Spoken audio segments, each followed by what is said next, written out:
जय हिंद दोस्तों, स्वागत है आप लोगों का आज की इस क्लास में। मध्य प्रदेश की गठन प्रक्रिया चल रही है जिसका ये 5वां भाग है। और पिछले भागों में हम लोगों ने जाना मध्य प्रदेश की गठन प्रक्रिया के अंतर्गत आज़ादी से पूर्व की स्थिति। इससे पिछला वाला जो एकदम वीडियो रहा है उसमें हम लोगों ने जाना है स्वतंत्रता से राज्य के गठन तक की स्थिति। स्वतंत्रता से राज्य के गठन तक की जो स्थिति है इसमें मैंने आप लोगों को 4 कार्य बताए थे दोस्तों। 4 कार्य एक साथ हो रहे थे। जैसे सबसे पहला हम लोगों ने देखा था, सबसे पहला तो हम लोगों को रियासत वगैरह जो है उनका विलीनीकरण करना था, एक कार्य ये हो गया था। दूसरा कार्य देखा था संविधान का विकास हो रहा था। तीसरा कार्य देखा था देश की आंतरिक व्यवस्थाओं को हम लोगों को संभालना था। जैसे हम लोगों ने देश में स्टेट ABCD वाली व्यवस्था, पार्ट वाली जो व्यवस्था है वो हम लोगों ने व्यवस्था संभाल रखी थी। और चौथा जो कार्य हम लोगों के यहाँ चल रहा था वो कार्य ये था कि विभिन्न आयोगों के माध्यम से राज्यों का गठन किस आधार पर किया जाए या किन कारकों को ध्यान में रखते हुए राज्यों का गठन किया जाए, ऐसी व्यवस्था को देखना। हम लोगों ने देखा राज्य के गठन निर्माण की प्रक्रिया। पिछले वीडियो में मैंने आप लोगों को बताया विभिन्न आयोगों को, एक एक करके आयोग देखे। जैसे हमने जाना एसके धर आयोग को, हमने जाना JVP आयोग को, फिर हम लोगों ने तीसरे महत्वपूर्ण आयोग को जाना राज्य पुनर्गठन आयोग के रूप में। राज्य पुनर्गठन आयोग को दोस्तों मैंने आप लोगों को बताया 4 महत्वपूर्ण बिंदुओं के साथ में उन्होंने एक रिपोर्ट दी और रिपोर्ट के माध्यम से उन्होंने बोला था कि 16 राज्य और 3 केंद्र शासित प्रदेश बनाए जाएं। और भी बहुत महत्वपूर्ण बिंदु बताए। इनमें गवर्नमेंट ने कुछ एक संशोधन करे, सरकार ने कुछ संशोधन करे थे। संशोधन में महत्वपूर्ण संशोधन ये था, राज्य पुनर्गठन आयोग की मांग पर जो उनकी मांग थी 16 राज्य और 3 केंद्र शासित प्रदेशों की, उसमें थोड़ा सा सुधार करा और 1 नवंबर 1956 को इस देश में 14 राज्य एवं 6 केंद्र शासित प्रदेश गठित किए गए। उन्हीं राज्यों में से एक राज्य था हमारा, जिसे हम लोगों ने जाना मध्य प्रदेश के रूप में। मध्य प्रदेश का गठन भी किया गया 1 नवंबर 1956 को। अब राज्य पुनर्गठन आयोग ने जो अपने रिपोर्ट दी थी दोस्तों, उस रिपोर्ट में उन्होंने कहा था कि राज्यों में क्या क्या बदलाव किए जाने चाहिए। तो हमने देखा था किस तरह से स्टेट ABC पार्ट वाली व्यवस्था हम लोगों ने हटाई थी और उसके बाद में राज्य का हम लोगों को गठन करना था। तो आज के इस टॉपिक को हम लोग ऐसे जान सकते हैं कि आज के इस टॉपिक में हम लोग ये जानने वाले हैं कि किन प्रक्रियाओं में थोड़ा सा परिवर्तन करके हम लोगों ने हमारे राज्य का गठन किया। और साथ ही साथ मैं आप लोगों को एक एक चरणबद्ध, एक एक क्रमबद्ध तरीके से बताऊंगा कि किस तरह से सबसे पहले मुख्य न्यायाधीश ने, हम लोगों ने देखा मुख्य न्यायाधीश ने राज्यपाल को शपथ दिलाई, राज्यपाल ने मुख्यमंत्री को शपथ दिलाई और मुख्यमंत्री ने फिर अपनी मंत्रिमंडल का विस्तार किया और राज्य में विकास कार्य जो है वो आरंभ किए। तो आज के इस वीडियो में हम लोग वही सारी चीजें जानने वाले हैं। अगर देखें हम लोग चरण प्रक्रिया, तो कौन से चरण में हम लोग प्रवेश कर चुके हैं यहाँ पर हम लोग देख रहे हैं। इससे पहले वाले वीडियो 4 वीडियोस के माध्यम से इन 2 चरणों को हम लोग समझ चुके हैं। आज के इस वीडियो में हम लोग राज्य के गठन से छत्तीसगढ़ पृथक्करण की स्थिति जो है इसे हम लोग समझने जा रहे हैं। अच्छा, छत्तीसगढ़ पृथक्करण हो सकता है कि थोड़ा सा, अगर क्योंकि वीडियो जो है ज़्यादा लंबे लंबे हो जाते हैं तो बच्चों का कहना रहता है सर वीडियो थोड़े छोटा बनाइए, भले एक पार्ट और बना दीजिए।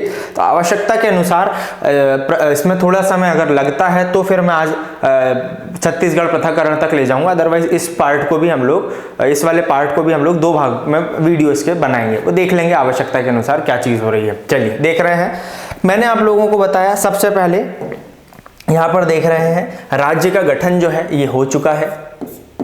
राज्य का गठन हो चुका है कितने तारीख को, तो याद रखना 1 नवंबर 1956। अब देखना दोस्तों, एक एक करके सारी चीजें क्रमबद्ध तरीके से बताते चल रहा हूं। 1 नवंबर 1956 को राज्य का गठन हुआ। अब गठन किस तरह से होना है तो ये मैं आप लोगों को बता दूं। एक रफ डायग्राम हम लोग जो ये बनाते हैं कुछ इस तरह से, देश में हम लोगों को ये हिस्से देखने को मिलते हैं। ये हो जाता है हमारा स्टेट A पार्ट,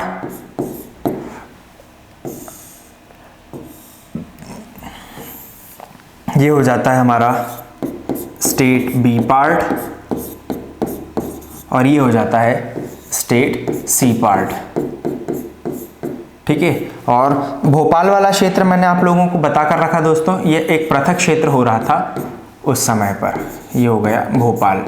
ये वाली व्यवस्था हम लोगों ने कब देखी थी, ये वाली व्यवस्था देखी थी 1947 से लगाकर 1956 तक, 1956, जब मध्य प्रदेश का गठन नहीं हुआ था तब तक। और इसी व्यवस्था में परिवर्तन करना था। स्टेट ए पार्ट वाला जो क्षेत्र था ये मध्य प्रांत कहलाता था। और इस मध्य प्रांत में कौन कौन सा हिस्सा आता था तो देख लीजिए, एक बहुत बड़ा हिस्सा होता था इसमें बघेलखंड का, ठीक है, इसमें बहुत बड़ा हिस्सा अपने आप में कहलाता ही था ये सेंट्रल प्रोविंस एवं बरार, ठीक है। और वर्तमान का जो छत्तीसगढ़ वाला क्षेत्र है, छत्तीसगढ़ वर्तमान वाला, वो वाला क्षेत्र ये मध्य प्रांत कहलाता था। मध्य प्रांत के अंतर्गत या स्टेट ए पार्ट के अंतर्गत मध्य प्रांत के अंतर्गत आने वाले बघेलखंड, सेंट्रल प्रोविंस एवं बरार, छत्तीसगढ़ वाले जो क्षेत्र हैं शामिल थे। ये वाला क्षेत्र कहलाता था मध्य भारत, ठीक है, सेंट्रल इंडिया एजेंसी के रूप में जाना जाता था। और ये वाला क्षेत्र जो है ये कहलाता था विंध्य प्रदेश, ठीक है। तो ये वाली व्यवस्था जो थी, इस व्यवस्था में परिवर्तन करके हम लोगों को राज्य को जो है एक मानचित्र देना था। अब मानचित्र देना है तो सीमाएं हम लोगों को निर्धारित करनी है। अच्छा, सीमाएं हम लोगों को कौन सी वाली मिलने वाली है? हम लोगों को सीमा कुछ इस तरह से मिलने वाली थी। देखिए यहाँ पर मैं आप लोगों को बता दूं, सीमा हम लोगों को कुछ इस तरह से ये मिलने वाली थी।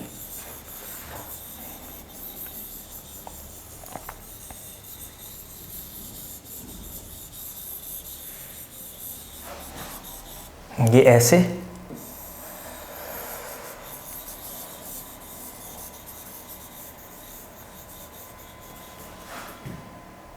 यहां पर इसको छोड़ा, उसके बाद में इस क्षेत्र को ऐसे आगे बढ़ा रहा हूं मैं यहां पर।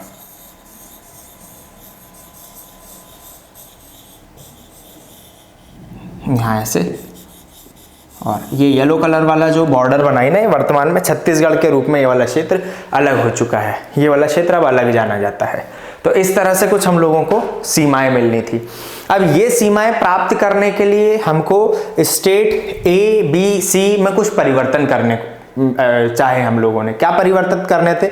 सबसे पहला तो ये राज्य पुनर्गठन आयोग के हम लोगों ने एक रिपोर्ट जो देखी, उस रिपोर्ट में उनका एक बिंदु था कि राज्यों का गठन केवल भाषा के आधार पर ना करते हुए वहाँ की राजनीतिक प्रशासनिक व्यवस्था दोनों को ध्यान में रखकर किया जाए।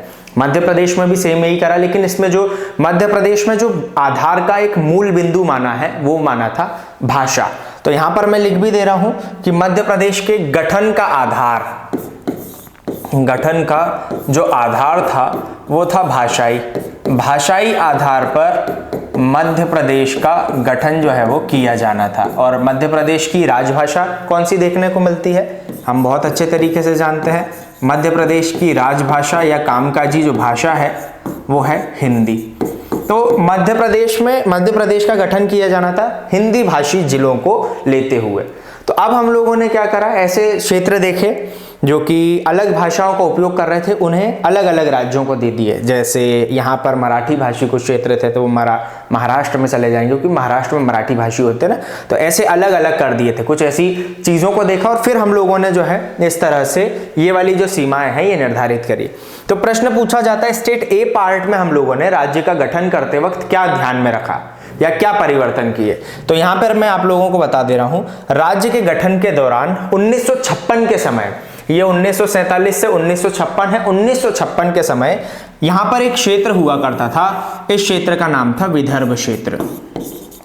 और इस विदर्भ क्षेत्र में 8 मराठी भाषी जिले थे। यहां पर लिख दे रहा हूं मैं, ये यहाँ पर ये विदर्भ क्षेत्र हम लोग ऐसा बोल सकते पूरा मराठी भाषी क्षेत्र है। यहाँ पर मराठी भाषी जिले थे जिनकी संख्या थी कुल मिलाकर 8। कौन कौन से 8 थे? यहाँ नाम लिख दे रहा हूं मैं। पहला था अकोला, दूसरा था अमरावती, तीसरा था बुल्ढाना, चौथा था यवतमाल, फिर था वर्धा, फिर था नागपुर, एक था चांदा और एक था भंडारा। हम लोगों को मध्य प्रदेश में दक्षिण वाली सीमा बनानी थी, तो तो हमने क्या करा, स्टेट ए पार्ट में ये परिवर्तन करा कि विदर्भ क्षेत्र के 8 मराठी भाषी जिले, ये 8 मराठी भाषी जिले हो रहे हैं, इन्हें हम लोगों ने तब के दक्षिण क्षेत्र या कहते हैं महाराष्ट्र में मिला दिया, तब के हम लोगों ने महाराष्ट्र में मिला दिया। स्टेट ए पार्ट में हमने ये परिवर्तन करा और दक्षिण में ये वाली जो सीमा देखने को मिल रही है, ये वाली सीमा, इस सीमा को हम लोगों ने बना लिया, इस सीमा को इस तरह से निर्धारित कर लिया। मराठी भाषी क्षेत्र विदर्भ क्षेत्र वो दक्षिण महाराष्ट्र को दे दिया। स्टेट ए पार्ट क्योंकि ये वाला हिस्सा कहलाता था, चलो थोड़ा सा मैं आप लोगों को एक रफ में ये भी बना दूं जिससे आप लोग समझ सको। ये बॉर्डर हो गई, ये हो गई बॉर्डर का है कि स्टेट ए पार्ट की, यहाँ पर ये वाला जो क्षेत्र कहलाएगा ये स्टेट बी पार्ट कहलाएगा और ये स्टेट सी पार्ट कहलाएगा। ठीक है, ये रफ थोड़ा सा मैंने बना दिया है। स्टेट बी पार्ट में हम लोगों ने क्या परिवर्तन करा, तो इसमें कोई खास परिवर्तन नहीं करा हम लोगों ने। यहाँ पर एक क्षेत्र था मंदसौर, मंदसौर जिला हम लोग जानते ही हैं, यहाँ लिख दिया मैंने मंदसौर। मंदसौर में एक जगह का नाम है सुनेल टप्पा। ये सुनेल टप्पा क्षेत्र जो है ये उठाकर हम लोगों ने दे दिया था राजस्थान को, है ना। क्षेत्र में आगे चलकर कुछ विवाद जैसी स्थितियां उत्पन्न ना हो इसलिए सारी चीजें पहले ही कर ली जा रही थी। तो मंदसौर का सुनेल टप्पा राजस्थान को दे दिया था। और मंदसौर में कोटा जिला है, कोटे जिले की हम लोगों ने एक तहसील जो थी सिरोंज तहसील, इस सिरोंज तहसील को हम लोगों ने मिला लिया था किसके अंतर्गत, तब के विदिशा क्षेत्र के अंतर्गत। विदिशा क्षेत्र भी बहुत बड़ा हुआ करता था, विदिशा को सिरोंज वाला क्षेत्र दे दिया था ताकि सारी जो वहाँ का एडमिनिस्ट्रेटिव सिस्टम है उसमें कोई ऐसी गड़बड़ ना हो, सारी चीजें अच्छे तरीके से संचालित हों। तो स्टेट ए पार्ट में हम लोगों ने करा ये है कि विदर्भ क्षेत्र दे दिया महाराष्ट्र को और दक्षिण में हम लोगों ने सीमा निर्धारित कर ली। यहाँ पर मंदसौर का सुनेल टप्पा उठाकर दे दिया राजस्थान को, राजस्थान का कोटा जिले की सिरोंज तहसील मिला ली विदिशा में, और इस तरह से यहाँ पर हम लोगों ने सीमाएं निर्धारित कर ली। सारे हिंदी भाषी जिले जो थे वो हमने इसमें शामिल कर लिए, यहां से इस तरह से शामिल कर लिए। ये विदर्भ जो क्षेत्र है राजा मार्तंड सिंह वाला विदर्भ क्षेत्र विंध्य जो क्षेत्र है, इस विंध्य क्षेत्र में किसी भी प्रकार का कोई परिवर्तन नहीं करा। एक बार फिर से बोल दे रहा हूं, विंध्य क्षेत्र बोला है, स्टेट सी पार्ट वाला, इसमें कोई परिवर्तन नहीं करा और इस संपूर्ण स्टेट सी पार्ट को हमने यहां पर मिला लिया। अब याद रखना भोपाल जो थी इसने अपना विलय कब कर दिया था, 1 जून 1949 को। काहे में करा था, भारत में, उसके बाद इसको यहां पर मिला दिया था। अब हम कहां चल रहे हैं, 1956। तो याद रखना जब मैं बोल रहा हूं 1956 में विंध्य प्रदेश को भी मध्य प्रदेश का भाग मिला लिया, मतलब ये कि भोपाल भी आ गया क्योंकि भोपाल ऑलरेडी वहां जा चुका था। इस प्रकार कुल मिलाकर 79 देशी रियासतों को मिलाया है, एक करा है और मध्य प्रदेश को ये वाला स्वरूप जो है ये प्रदान कर दिया है, 79 देशी रियासतों को मिलाकर। अब 79 देशी रियासत कैसे हुई सर, प्रश्न ये बनता है। तो यहां पर मैं आप लोगों को बता दूं, स्टेट ए पार्ट जो है यहाँ की 15 देशी रियासत थी, यहाँ की 15 देशी रियासतें हम लोगों को देखने को मिलती हैं। इनके नाम याद करने कोई आवश्यक है नहीं, इसलिए लिखवा नहीं रहा हूं। 15 देशी रियासत थी स्टेट ए पार्ट की। यहां पर थी हमारी 26 देशी रियासतें, स्टेट बी पार्ट की 26 देशी रियासतों को एक करा था, ठीक है। और स्टेट सी पार्ट की 38 देशी रियासतों को हम लोगों ने एक करा था। स्टेट सी पार्ट की 38 देशी रियासतें जो हो रही थी उन्हें हम लोगों ने एक करा था, 15, 26, 38। याद रखना इसमें भोपाल भी शामिल है 38 में, तो याद रखना 15, 26, 38 तीनों का कुल योग होगा 79, 79 और 79 देशी रियासतों द्वारा मध्य प्रदेश राज्य का गठन किया गया। यहां पर ये पॉइंट लिख दे रहा हूं, 79 देशी रियासतों को समूह के रूप में एकत्रित कर मध्य प्रदेश राज्य का गठन किया गया। और गठन दिवस क्या है बेटा, बार बार लिखने की आवश्यकता तो है नहीं, 1 नवंबर 1956 को मध्य प्रदेश राज्य का गठन इस तरह से किया गया। अब हम लोग जान रहे हैं नवंबर 1956 का समय आ गया है। बहुत सारी व्यवस्था है हम लोगों को।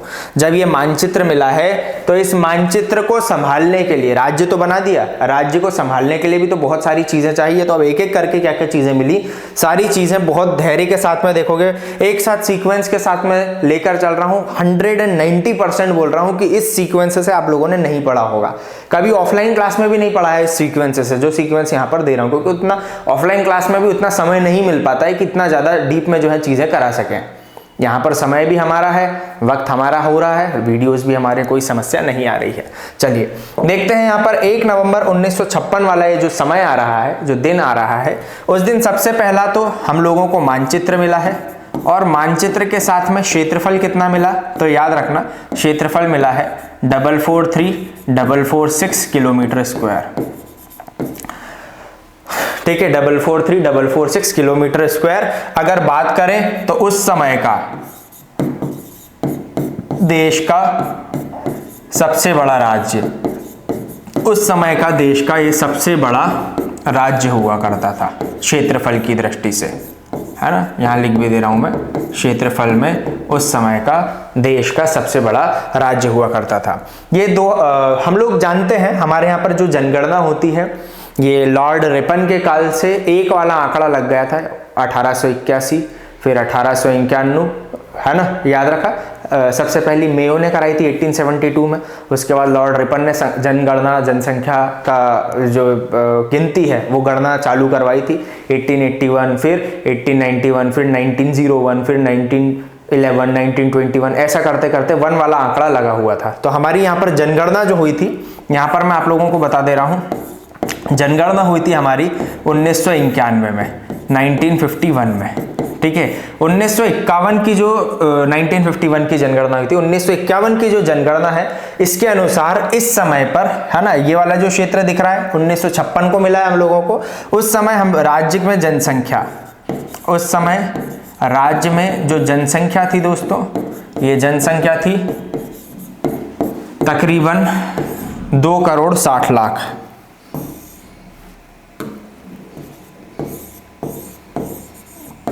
ठीक है, 2,60,00,000 उस समय की जनसंख्या जो है ये बताई जाती है कि उस समय ये चीज मिली थी। क्षेत्र तो मिल गया है हम लोगों को, राज्य तो मिल गया है, बहुत बड़ा विशाल राज्य मिला था। राज्य की सीमाएं 7 अन्य राज्यों को स्पर्श करती थी। उस समय मध्य प्रदेश की सीमाएं, उस समय मध्य प्रदेश की सीमाएं 7 राज्यों को स्पर्श करती थी। पता है कौन कौन से, बता दे रहा हूं अभी। उस समय मध्य प्रदेश को जो सीमा स्पर्श करते थे राज्य, वो थे कुछ इस तरह। इस और हुआ करता था गुजरात, आज भी यहीं देखने को मिलता है। इस तरफ देखने को मिलता था राजस्थान, आज भी यहीं पर देखा जाता है। यहां पर देखने को मिलता है उत्तर प्रदेश। जब आप भारत आधार का मानचित्र देखोगे तब उत्तर प्रदेश के साइड में बिहार देखने को मिलता है ना। और उस समय जो है बेटा छत्तीसगढ़ वाला जो क्षेत्र है वो मध्य प्रदेश में था, तो याद रखना बिहार लगता था। अब आज आपको बिहार के नीचे झारखंड देखने को मिल रहा है, तो बेटा वो वही क्रिया है, जैसे मध्य प्रदेश से छत्तीसगढ़ अलग हुआ वैसे बिहार से झारखंड अलग हुआ। पहले झारखंड मिलाकर बिहार था, तो ये वाला क्षेत्र यहाँ लगता था। साइड की ओर चलेंगे तो यहाँ पर हम लोगों को देखने को मिलता था उड़ीसा। नीचे आएंगे तो हमें देखने को मिलता था लगा हुआ आंध्र प्रदेश। आज आंध्र प्रदेश छत्तीसगढ़ से लगा नहीं मिलते हुए तेलंगाना देखने को मिलेगा। आंध्र प्रदेश से तेलंगाना 2 जून 2014 अभी हाल ही में अलग हुआ है ना। तो यहाँ पर आंध्र प्रदेश लगा हुआ करता था और यहाँ पर महाराष्ट्र जो है ये क्षेत्र लगा हुआ करता था। 7 राज्य हो गए, गुजरात, राजस्थान, उत्तर प्रदेश, बिहार, उड़ीसा, आंध्र प्रदेश एंड महाराष्ट्र। तो ये व्यवस्था हम लोगों को मिली थी। अपने आप में दोस्तों बहुत बड़ा क्षेत्र हो रहा है, ये देख लीजिए आप, क्षेत्रफल इसका बहुत बड़ा हो रहा है। 1 नवंबर 1956 को इतनी सारी चीजें मिली हैं। इसके अलावा भी और क्या क्या मिला है वो मैं आप लोगों को बता दे रहा हूं। इससे पहले राज्य गठित किया जाना था 1 नवंबर 1956 को। 1956 से राज्य की व्यवस्था हमारी सरकार चलाएगी और सरकार के लिए कुछ चुनिंदा व्यक्तित्व हमारे यहाँ पर चुना गया था। इसमें आप लोगों को बता दूं, राज्य का गठन कर दिया 1 नवंबर 1956 को। उससे पहले एक दिन पहले जो है एक दिनांक थी। कौन सी दिनांक थी? तो याद रखना, दिनांक थी 31 अक्टूबर 1956। 31 अक्टूबर 1956 चयन किया गया दोस्तों यहाँ पर मिंटो हॉल का। उस समय का हमारा विधानसभा भवन हुआ करता था मिंटो हॉल, याद रखना, ठीक है। तो मिंटो हॉल में एक शपथ ग्रहण समारोह जो है इसका आयोजन किया गया। शपथ ग्रहण समारोह में सबसे पहले हमने देखा कि मुख्य न्यायाधीश, मध्य प्रदेश का उच्च न्यायालय जो है पहले नागपुर, यहां पर देख लो, यहां पर मैं आप लोगों को बता दे रहा हूं, मध्य प्रदेश का पहला जो उच्च न्यायालय है वो नागपुर क्षेत्र के अंतर्गत आने वाला जबलपुर हुआ करता था। यहां पर हमें देखने को मिलता है जबलपुर। अब नागपुर क्षेत्र के अंतर्गत जबलपुर क्यों बोला था? स्टेट ए पार्ट की राजधानी थी नागपुर, और नागपुर क्षेत्र का, पूरे नागपुर क्षेत्र का जो हाई कोर्ट हुआ करता था वो जबलपुर में बैठा हुआ था। ये ध्यान रखना है आप लोगों को। तो जबलपुर में हम लोगों को देखने को मिला उच्च न्यायालय, ठीक है। 1936 के लगभग बताई जाती है इसकी स्थापना कर दी गई थी। लेकिन मध्य प्रदेश कब बना? 1956 में। तो मध्य प्रदेश का हाई कोर्ट कब गठित होगा? 1 नवंबर 1956 को ही। तो यहां पर ये पॉइंट भी लिख दे रहा हूं कि मध्य प्रदेश का उच्च न्यायालय, क्योंकि बिंदु आया है, उच्च न्यायालय का गठन, उच्च न्यायालय का गठन मध्य प्रदेश का पर्टिकुलर बात करें तो ये कब हुआ है? और गठन बोल दो या स्थापना बोल दो या कह दो पूर्णतः अधिकार कितने तारीख को हुआ? तो वही 1 नवंबर 1956। जबकि इसकी स्थापना कब हुई है? स्थापना वर्ष तो 1936 में, लेकिन तब ए पार्ट का ये अभिन्न अंग हुआ करता। तो ये ध्यान रखना। अब इस उच्च न्यायालय के उस समय के एक हम लोग कह देंगे कि न्यायाधीश थे, उच्च न्यायाधीश, जिनका नाम था मोहम्मद हिदायतुल्ला। तो ये मिंटो हॉल में हिदायतुल्ला जी को बुलाया गया। यहां पर हिदायतुल्ला थे, न्यायाधीश हिदायतुल्ला थे। हिदायतुल्ला जी ने राज्यपाल के रूप में शपथ दिलाई। यहां पर राज्यपाल को शपथ दिलाई शपथ ग्रहण समारोह में, ठीक है। और राज्यपाल के रूप में किसे चुना गया? तो याद रखना, पट्टाभी सीतारामैया को, गवर्नर को जो शपथ दिलाते हैं हम जानते हैं ये न्यायाधीश दिलाएंगे। तो राज्यपाल को शपथ जो है हिदायतुल्ला जी ने दिला दी। उसके अलावा फिर बात करें, राज्यपाल बन चुके हैं, फिर राज्यपाल ने मुख्यमंत्री को शपथ दिलाई। यहां पर मुख्यमंत्री को शपथ दिलाई। और मुख्यमंत्री के रूप में किसका चयन किया गया? तो याद रखना, पंडित रविशंकर शुक्ल का।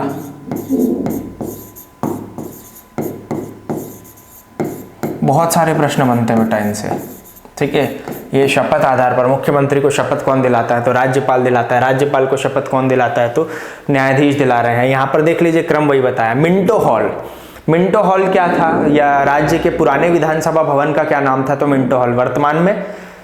वर्तमान में जो विधानसभा भवन है उसे जानते हैं इंदिरा गांधी विधानसभा भवन के रूप में, है भोपाल में। मिंटो हॉल भी कहाँ? तो भोपाल में है। तो मिंटो हॉल, ठीक है। और करंट आधार पर अगर अभी पूछ लिया जाए कि इसका नया नाम क्या हो रहा है, तो मिंटो हॉल का नया नाम हो रहा है कुशाभाऊ हॉल।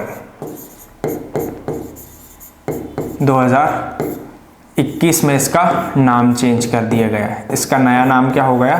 तो याद रखना कुशाभाऊ हॉल। बहुत लंबे समय से वैसे इसका नाम जो है वो चेंज होते आ रहा है, बहुत लंबा सिलसिला है। इसके बारे में एक अलग से सेपरेट में वीडियो बनाऊंगा। तो कहने का मतलब ये 31 अक्टूबर 1956 को जो शपथ ग्रहण समारोह हुआ है, शपथ ग्रहण समारोह में इन सारी चीजों का जो है व्यवस्था करी गई है। उसके अलावा भी बहुत सारी व्यवस्थाएं जैसे चुनी गई हैं। मोहम्मद हिदायतुल्ला जो हैं ये ही हमारे यहाँ के पहले न्यायाधीश थे।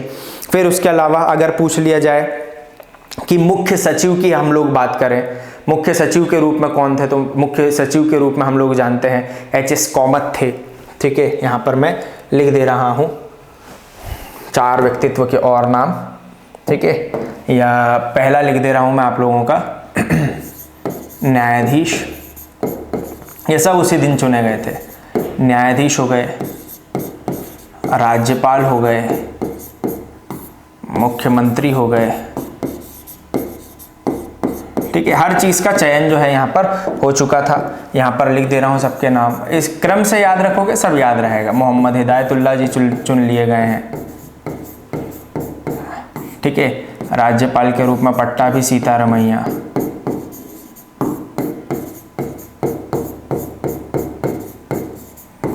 मुख्यमंत्री के रूप में चयन हुआ है पंडित रविशंकर शुक्ल का।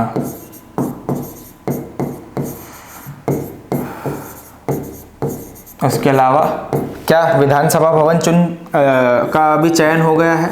बहुत सारे विधानसभा भवन थे, 4 क्षेत्र की 4 विधानसभाएं हो रही थी, तो विधानसभा भवन के रूप में किस चीज़ का चयन हुआ है, तो याद रखना मिंटो हॉल का। इसका चयन भी बेटा उसी दिन हुआ है।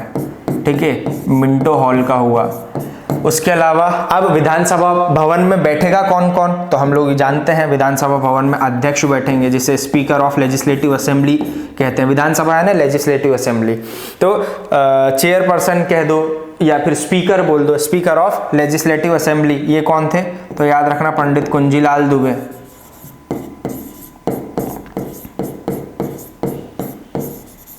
ठीक है, उसके अलावा उपाध्यक्ष यानी डेप्यूटी स्पीकर,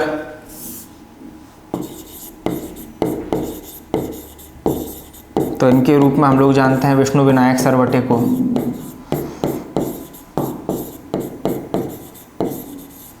ठीक है, उसके अलावा पूछ लिया जाता है मुख्य सचिव। हमारे यहाँ पर मुख्य सचिव कौन थे, तो याद रखना HS कामत। HS कामत जो हैं ये मुख्य सचिव थे। और ऐसी पूरी की पूरी उसके बाद में सब शपथ ग्रहण समारोह जो चालू हुआ है 1 नवंबर 1956 को, ये सारा व्यक्तित्व जो जितना महत्वपूर्ण व्यक्तित्व लिखा है, ये सब कुछ सबके सब लोग जो है ये बैठ चुके थे हमारे राज्य की व्यवस्था को संभालने के लिए। एक पूछ लिया जाता IGP, पुलिस महानिरीक्षक। पुलिस महानिरीक्षक जिसे आप इंस्पेक्टर जनरल ऑफ पुलिस के रूप में जानते हैं।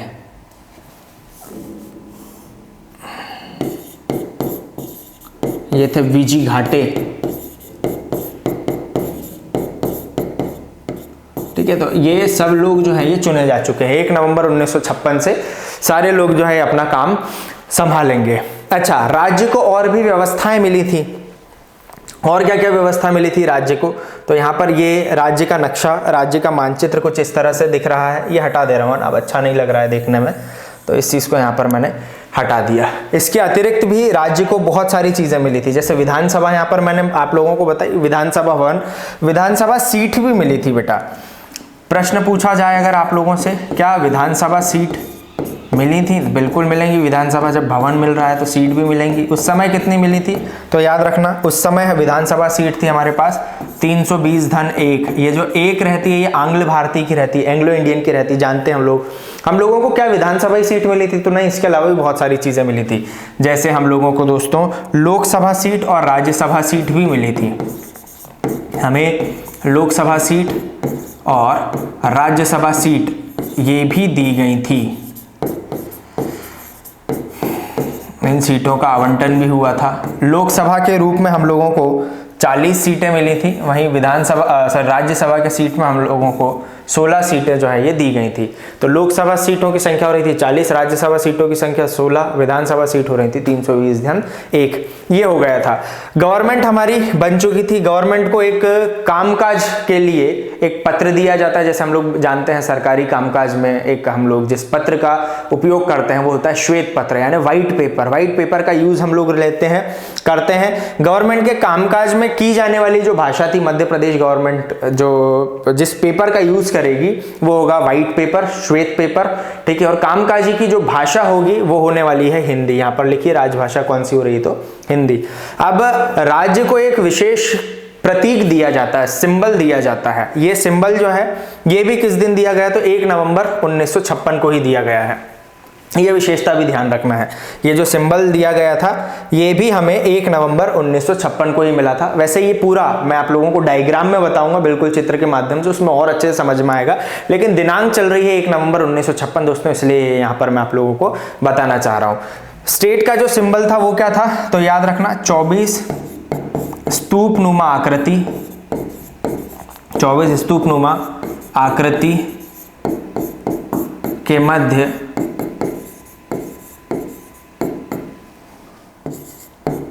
गेहूं एवं धान की बालियां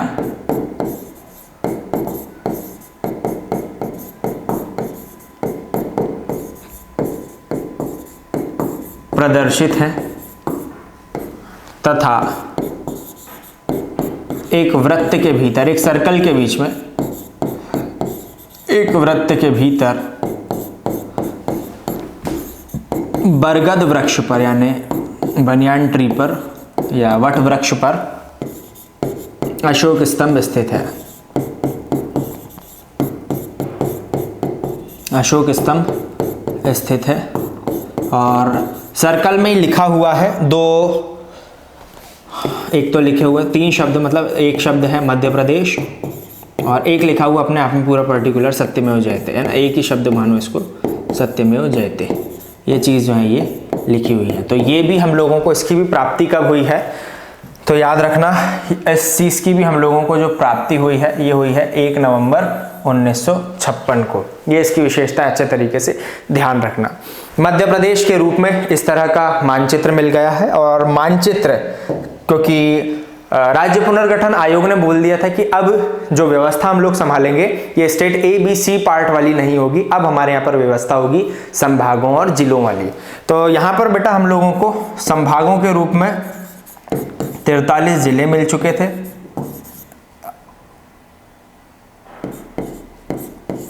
यहाँ पूरा लिख दे रहा हूँ, यहाँ तो संभागों के रूप में 8 संभाग मिल चुके थे, है ना, वहाँ गलत लिख दिया था मैंने, जिले के बारे में लिख दिया था। और जिलों की बात करें तो 43 हमारे पास में डिस्ट्रिक्ट हो गए थे। डिवीज़न कितने हो रहे हैं तो 8 डिवीज़न मिले थे और 43 हम लोगों को डिस्ट्रिक्ट मिले थे। उसी के साथ में हम लोगों को ये वाला क्षेत्र मिला है और इसे हम लोगों ने जाना था मध्य प्रदेश के रूप में। ये दिनांक लेकर आए हम लोग 1 नवंबर 1956 तक। जानकारी आप लाइन से देखिए, इसमें सारी चीज़ें जो हैं लाइन से लिखी हुई हैं कि राज्य के गठन प्रक्रिया में किन किन चीज़ों का जो है महत्व रहा है और कैसे कैसे चीज़ें ली गई हैं। तो एक बार फिर से बता दे रहा हूँ, राज्य का जो गठन हुआ ये हुआ है 1 नवंबर 1956 को। उसके अतिरिक्त देख रहे हैं गठन का जो आधार हो रहा है ये हो रहा है भाषाई, राजभाषा हो रही है हिंदी। अब बच्चा पूछेगा कि सर राजधानी क्या थी, तो ये राजधानी स्वाभाविक सी बात है बेटा, याद रखना एक चीज कि राज्य का, किसी भी राज्य का जिस दिन गठन होगा उसी दिन राजधानी भी मिलती। राजधानी मतलब क्या होता है, राजधानी से तात्पर्य होता है जहां पर प्रशासन बैठ सके, या कह दें जहां से प्रशासन बैठकर सारी प्रशासनिक व्यवस्थाएं और सारी राजनीतिक व्यवस्थाओं का संचालन कर सके, साथ ही साथ उन पर नियंत्रण पा सके, उसे बोलते हैं हम लोग राजधानी। जिस दिन राज्य बनाया जाएगा ये किसी भी उसकी एक, आप लोग याद रख लेना, एक निश्चित व्यवस्था होती है। जिस दिन राज्य बनाया जाएगा उसी दिन राजधानी बनाई जाएगी। तो यहाँ पर अगर हम लोग इसकी कैपिटल की बात करें, इसकी राजधानी की बात करें, तो राजधानी के रूप में हम लोगों को भोपाल जो है मिल चुका था। और भोपाल उस वक्त सीहोर की केवल एक तहसील मात्र हुआ करता था, कोई जिला वगैरह भी नहीं था, तो याद रखना। लेकिन प्रशासनिक इमारतें बहुत ज्यादा थी, प्रशासनिक इमारतों की अधिकता, और उस समय राज्य के केंद्र में स्थिति होने के कारण भोपाल को जो है हम लोगों ने राजधानी का दर्जा जो है वो दे दिया था। तो ये व्यवस्था हो गई थी। गठन का आधार भाषा ही हो गई है, राजभाषा हमारी हिंदी हो गई थी। मैंने आपको बताया 79 देशी रियासतों को समूह के रूप में एकत्रित करके इस प्रकार से मध्य प्रदेश राज्य का गठन किया गया। राज्य गठित कर दिया गया है, राज्य को बहुत सारी चीजें जो है दे दी गई हैं, ठीक है। यहाँ पर राज्य को बहुत सारी चीजें दे दी गई, जैसे लोकसभा सीट दे दी गई हैं 40, राज्यसभा सीट 16, विधानसभा सीट दे दी गई थी 320 धन 1। इस तरह से 24 स्तूपनुमा आकृति के मध्य गेहूं एवं धान की बालियां प्रदर्शित हैं तथा एक वृत्त के भीतर बरगद वृक्ष पर अशोक स्तंभ स्थित है। मध्य प्रदेश और सत्यमेव जयते, इस प्रकार से एक स्टेट को सिंबल मिल चुका था, एक प्रतीक मिल चुका था। उसके बाद में फिर राज्य में हम लोगों को गवर्नमेंट बिठानी थी। कहाँ पर बिठाई जाएगी तो भोपाल में देखी जाएगी, मिंटो हॉल में। मिंटो हॉल का चयन किया गया, जिसे वर्तमान में कुशाभाऊ हॉल के नाम से जाना जा रहा है। मिंटो हॉल वर्तमान में विधानसभा भवन नहीं है, ये ध्यान रखना। विधानसभा भवन अब चेंज हो चुका, उसे जान रहे हैं इंदिरा गांधी विधानसभा भवन के रूप में। एक नई इमारत है, नई बिल्डिंग है ना, जिसके वास्तुकार चार्ल्स कोरिया है। तो यहाँ पर मिंटो हॉल में गठन के एक दिन पहले, एक रात पहले 31 अक्टूबर 1956 शाम का समय था। शाम में बहुत सारे लोग आए हैं इनमें सबसे पहले महत्वपूर्ण रोल जो हो जाता है वो हो जाता है मुख्य न्यायाधीश का, जिन्हें जाना मोहम्मद हिदायतुल्लाह के रूप में। मोहम्मद हिदायतुल्लाह ने मध्य प्रदेश राज्य में गवर्नर के पद हेतु पट्टाभी सीतारमैया का चयन किया और उन्हें शपथ दिलाई। फिर पट्टाभी सीतारमैया बन गए मध्य प्रदेश के नए राज्यपाल, या कहते हैं पहले राज्यपाल। राज्यपाल बन चुके हैं। इन्होंने मुख्यमंत्री को शपथ दिलाई और मुख्यमंत्री के रूप में शपथ किसे दिलाई? पंडित रविशंकर शुक्ल को। फिर पंडित रविशंकर शुक्ल ने अन्य मंत्रियों को शपथ दिलाई है राज्यपाल के माध्यम से। और हम लोग देख रहे हैं पूरी मंत्रिमंडल जो है उसका यहाँ पर गठन हो चुका है, विस्तार हो चुका है। एक एक करके अलग अलग व्यक्तित्व जो है और चुनने को मिला है और 1 नवंबर 1956 से सबने कामकाज संभाला है। जैसे न्यायाधीश जो है मोहम्मद हिदायतुल्लाह के रूप में देखे गए, राज्यपाल पट्टाभी सीतारमैया, मुख्यमंत्री पंडित रविशंकर शुक्ल, विधानसभा अध्यक्ष के रूप में पंडित कुंजीलाल दुबे को देखा, उपाध्यक्ष के रूप में विष्णु विनायक सरवटे, मुख्य सचिव के रूप में एच एस कामत को देखा, वहीं आईजीपी पुलिस महानिरीक्षक के रूप में बीजी घाटे को देखा। ये व्यवस्था हमारी हो चुकी थी। 1 नवंबर 1956 को ये वाला हम लोगों को जो है मानचित्र मिला था और ये पहले बड़ा बेढंगा लग रहा था मानचित्र। जब राज्य पुनर्गठन आयोग ने मानचित्र बनाया, मैप बनाया और जब गवर्नमेंट के समक्ष प्रस्तुत करा तो बड़ा ही अजीबोगरीब ये मानचित्र लग रहा था। पंडित नेहरू के पास में जब ये मानचित्र गया तो उन्होंने बड़ा बेढंगा लग रहा है ये मानचित्र।